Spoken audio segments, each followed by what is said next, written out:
कल मैं मूवी देखने गई थी। अच्छा। और जो टिकट मैंने बुक किया था ना, हाँ। उसमें 200 रुपए का टैक्स लग गया।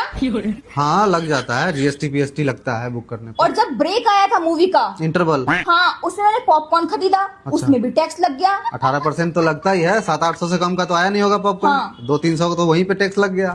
और जिस गाड़ी से मैं मूवी देखने गई थी ना, उसमें जो मैंने फ्यूल भरवाया, उसमें भी टैक्स लग गया। हाँ 40-50 रुपए का ही आता है पेट्रोल, बाकी तो टैक्स ही लगता है। और वो जो गाड़ी मैंने खरीदी थी ना जब, हाँ। उस पर भी टैक्स लगा था। उस पर तो कुछ ज्यादा ही टैक्स लगता है। टीसीएस, आईसीएस, पता नहीं क्या, जीएसटी पीएसटी मिला के 2-4 लाख रुपए। 20 लाख की गाड़ी है तो 4 लाख टैक्स ही होता है। हाँ। और जिस फोन से मैंने टिकट बुक किया था, हाँ। उस फोन को जब मैंने खरीदा था, हाँ। उस पर भी टैक्स लगा था। आईफोन है ना तुम्हारा तो 1.5 लाख का। हाँ। तो 18% उसका भी। और ये सब खर्च करने के लिए जो मैं पैसा कमाती हूँ, उसमें भी इनकम टैक्स भरना पड़ता है मुझे।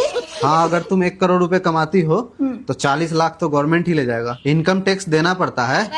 तो इतना सारा टैक्स हम देते क्यों हैं? इतना सारा टैक्स हम देते हैं कि गवर्नमेंट अच्छा स्कूल खोले, अच्छा हॉस्पिटल खोले, गवर्नमेंट अच्छा से रोड बनवाए। अच्छा, मतलब हमारे लिए गवर्नमेंट कुछ काम करे, इसलिए हम गवर्नमेंट को टैक्स देते हैं। तो सरकारी स्कूल हमारे टैक्स के पैसे से बनते हैं? सब कुछ, जितने भी सरकार का फंड होता है और सरकारी काम होता है, वो पब्लिक का ही तो टैक्स होता है। तो सरकारी स्कूल का हालत कैसा है?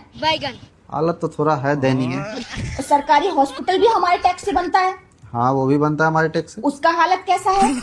वो तो बेहाल है यार, सरकारी हॉस्पिटल का तो हालत बहुत खराब है। और ये जो सारे रोड हैं, ये भी हमारे टैक्स के पैसे से बनते हैं। हाँ सारे रोड भारत के हमारे ही रोड टैक्स से बने हैं। इसका हालत तो तुमको पता ही है। हाईवे में गाड़ी चलते चलते गड्ढे में गिर जा रहा है, पता ही नहीं चलता है रोड में गड्ढा है या गड्ढे में रोड है। हाँ थोड़ा रोड खराब है, अभी थोड़ा सही से बनवाना पड़ेगा। गडकरी जी ने कहा है ठीक करेंगे इसको। हाँ। हमारे टैक्स का पैसा थोड़ा इधर उधर हो जा रहा है ना, और भी तो खर्चे हैं ना भाई सरकार के पास। क्या खर्चे हैं? ये जो 10-10 हजार रुपए अभी बिहार में बांटा था इलेक्शन में, ये कहाँ से आए थे पैसे? सरकार कमाती है क्या? हमारा ही टैक्स होता है ना वो।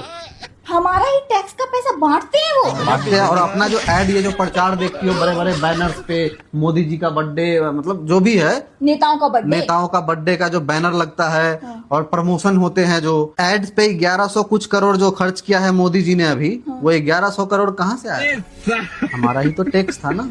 और आए दिन हमारा देश संकट में जा रहा है। देश दयनीय हालत है देश का। मतलब हम टैक्स देकर देश को संकट में डाल रहे हैं। तो टैक्स नहीं देना चाहिए। हाँ, संकट में तो जा रहा है देश। वही तो, टैक्स दे रहे हैं इसलिए जा रहा है संकट में। संकट में तभी तो अभी सोना खरीदने से भी मना कर दिया है मोदी जी ने। देश में रिजर्व बैंक में डॉलर कम पड़ रहा है, हमारा टैक्स लेने के बाद कैसे कम पड़ रहा है भाई? टैक्स तो जा रहा है ऑटोमेटिक, टैक्स तो हम रोक नहीं सकते देने से। रोकना पड़ेगा, देश को बचाना है तो। संकट में जा रहा है देश टैक्स देने से।